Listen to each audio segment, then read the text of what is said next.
What's going on YouTube? Car5 King here. And so we're back. Been just really not really, I can't even say busy, but yeah, busy with work. And just Pokemon came out, so we've been kind of like getting in, grinding on that, getting ready for VGC, all that stuff. So but we did have EX-3 come out, and sadly I didn't get as much testing as I wanted to with EX-3, but we still have till like what, February. So there's such a long time between now and the next set.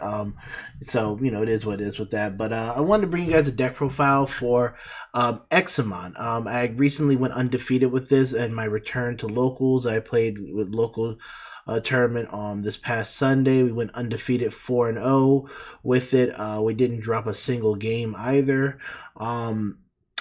Deck's really good. Deck's just a big big dragons. There is some strategy with it. Like, you don't always really want to go into Examon in a lot of different matchups, but thankfully we didn't really play anything I would consider like a really bad kind of like counter, so to speak. Like, I don't think there was Melga in my tournament. Bloomlord, the Bloomlord players lost early, but we did have some pretty some pretty tough matchups. Even 4 Great Dragons kind of gave us a run for our money just a little bit in game 1. But yeah, it was overall a very solid tournament. Loved the showing. Glad I chose the deck to play. The next time I play, I'm gonna be playing some Imperial. But I just wanted to show you guys what we're working with Examon. Very strong deck. I'll talk about more of like the strategy behind certain things against matchups like Melga, against like Bloomlord and things like that, as to like kind of like what we have in here and what we have in place to kind of like go against those types of matchups. Because those we want to make sure that we can handle the matchups that we don't have a bad matchup against pretty well, but we want to make sure that we can have outs against our worst matchup. So I'm running 4 Digimon. I think it's just the best egg to run for the deck. When a Digimon with Dramon or Examon becomes unsuspended, it gains 1,000. So the unsuspended thing is really important. Because basically what you like, Examon is the boss of this deck, but slayerdramon kind of runs the deck. So you want to make sure that like this is a really good egg to have underneath for the unsuspend plays. That extra 1,000 DP definitely comes in handy. For the rookies, we have for the new Dracomon, we play 4 copies of the OG Dracomon. And I'm just playing 4 copies of Madoki Betamon, just going with 12 rookies. I thought about doing like Sayakomon or even Vmon in like this slot, like it's a 2 of or something like that. But like they didn't, when I did test them out, they didn't really offer too much to the deck. Didn't really forward my game plan any, so to speak. So I just went with a more generic card that has a good matchup into the Bloomlord matchup, good matchup into decks that want to abuse memory a bit. The new Dracomon is extremely good, and it's a card that I do like to have in the stack too for its inheritable. But basically, you reveal the top 4 cards. You can add a green or blue Digimon card with Drum on his name and 1 card with Examon, put the rest at the bottom of the deck. So this is a card that can hit Examon, or like one of our other Drummon cards, our level 4s or level 5s, or our level 6s. This card is pretty accurate in what it can hit, and obviously add the Examon back. But then all turns, once per turn, when one of your Digimon with Drummon or Examon becomes suspended, it gets 1,000 DP. So the egg is when it becomes unsuspended. This one becomes suspended. Between Slayer and Examon, they both have abilities where they become unsuspended after they do it. So they'll get the baby dough and this, so that'll put them up an extra 2k. So Examon can be sitting at around 17k. Slayer can be a 14k blocker, 14k attacker. And if you have any more in your stack, depending on how you did your Jogger's play, if you went into Examon, it can be pretty huge too. But that's it for the babies. For the level 4s, running 4 copies of the Security Quadramon, 4 copies of the Blocker Quadramon, and 3 copies of the Evade Quadramon. So the reason why I went with the 4 Security Quadramons, because it's just a draw too. It's like, yeah, something compared to Pot of Greed, but it's easy. it's just an easy draw. It's just an easy draw two card when you play it out, and it's a card that comes out of security. And if you do hit this card out of security, plus it's searchable too. But if you hit it out of security, then you get to draw two cards. You have a Drummon on board, which helps with your slayerdramon plays, Examon plays. If you're gonna like tap a card with Dramon, but it also helps you kind of like climb a little bit easier, where you can like Digivolve into Wing Dramon and then get your Joggers play off, or go Digivolve, so you don't have that one extra step. It's just a solid card overall, and the draw two really kind of helps dig through. And the reason why I run only 3 of the evade and 4 of that is because in the meta right now, there's not too many things that are doing destruction based removal. A lot of things in the game are doing balancing as far as like the top decks go, like Melga, whatnot, and even like Bloom Lord if they use like Grandel Soul, Security Control, whatnot. And so like the destruction based stuff, we're not really seeing too much of.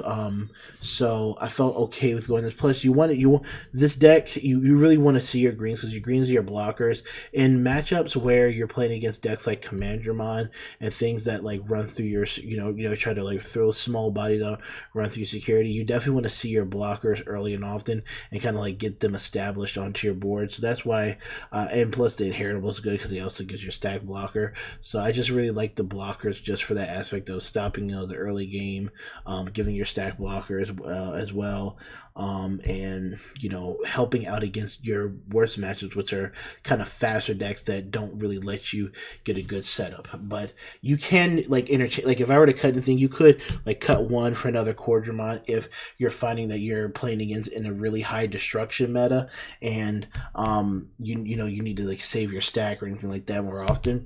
They go with that. And level 5s are pretty simple. 4 copies of Ground Dramon and 4 copies of Wing Dramon. You need them both. They both count. So basically what they do is you can Digivolve 3 on top of a Core Dramon, which is why we're running all Core Dramons. At the during your turn, they both count as level 5s. They both count as level 6s.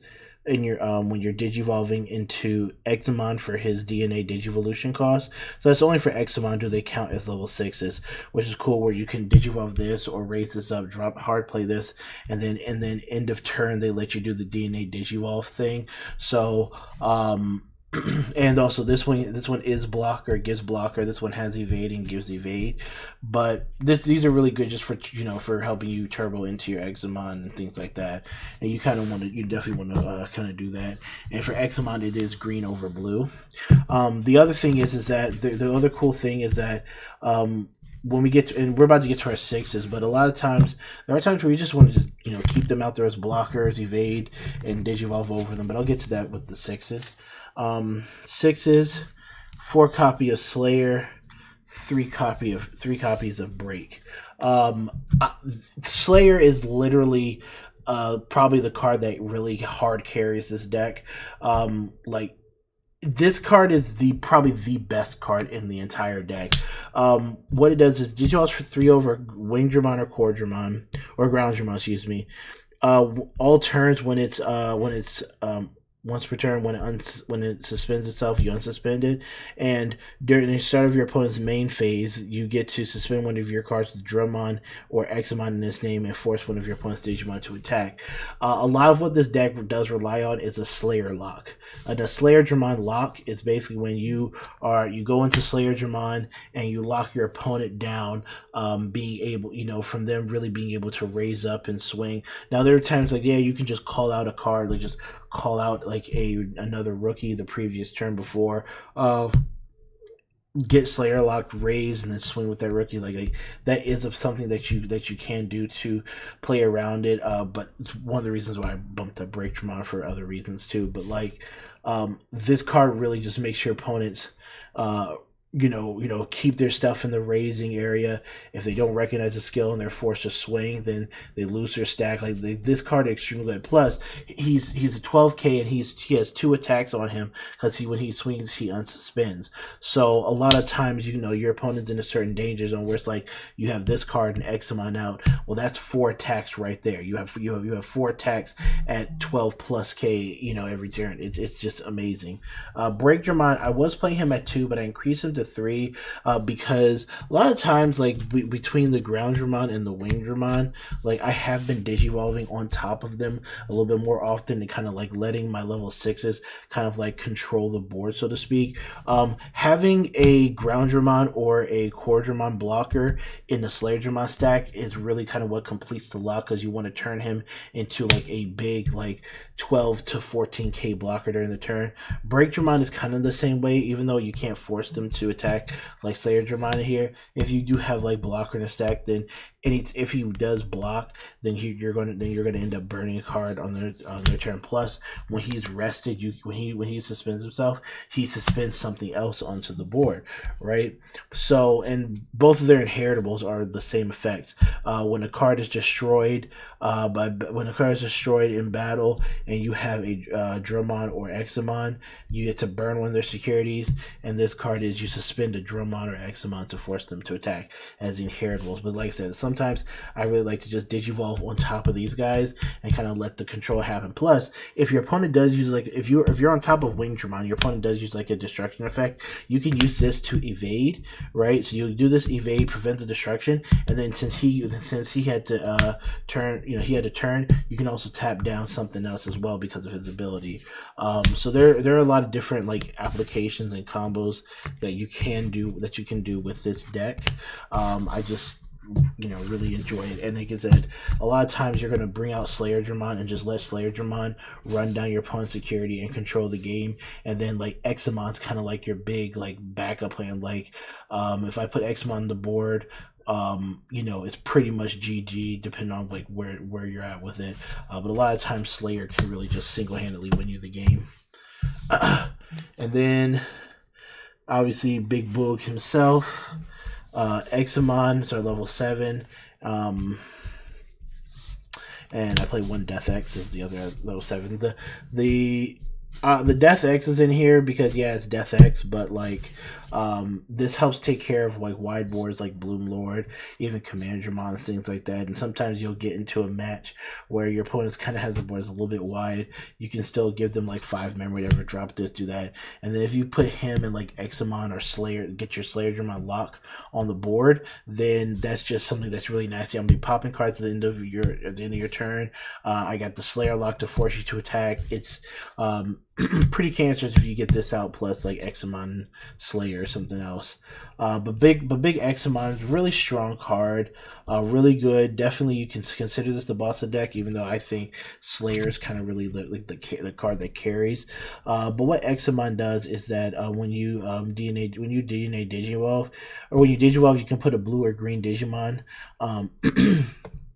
with Dramon from his name for your hand into his stack. So like you can put like your core Dramon, you could put your ground Dramon. So if you don't like have a stack established, do that. But if you're playing against like Blue Flare or something, you want to like make sure your stack is bigger than theirs for obvious reasons.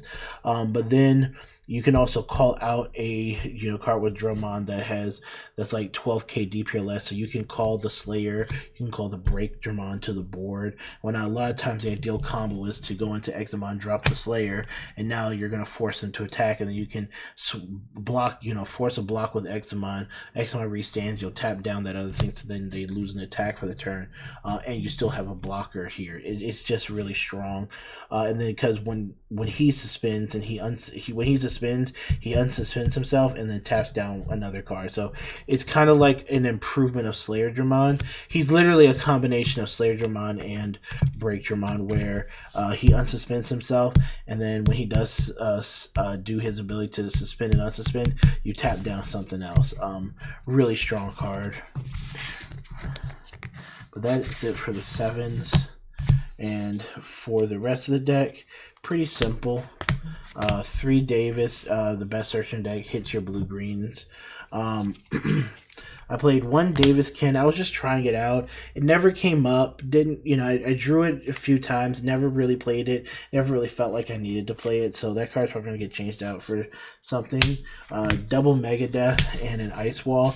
The Megadeth was clutch, so I'm probably going to just turn this card into a Megadeth. With the new Dracomon and with kind of like how the deck is, and how like when you build your stacks, like you can easily get Megadeth off without relying on like the dual tamer, and then obviously Ice Wall to Ice Wall because it's just really strong, and it actually has a decent play where if you have the Slayer lock, you choke your opponent to 1. You can, you know, you'll force something to attack, and they'll attack. You'll block it. You'll burn security if you break them on your stack, but you'll block it. They lose 2 memory, so they pass the memory back to you. So it's almost as if you're going to you can create yourself 2 turns if you choke them with this card. It's really good. But otherwise, that's the deck profile, guys. Hope you guys enjoyed it. Just wanted to talk a little strategy about the deck and kind of like my thought process behind it. But this is Cardfight King, and we're out. And I'll see you next video, I think, for Imperial.